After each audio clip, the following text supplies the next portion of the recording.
Hi, my name is Stephen Cleveland. I'm a professor of ethnic studies at Cal State East Bay in the Department of Ethnic Studies.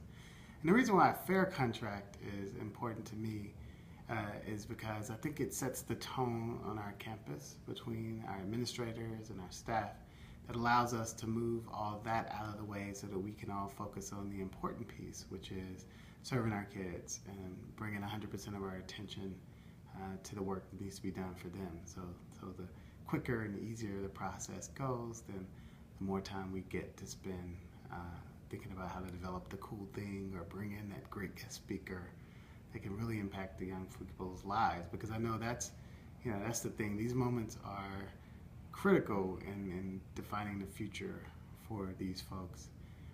And the more present we can be in those moments,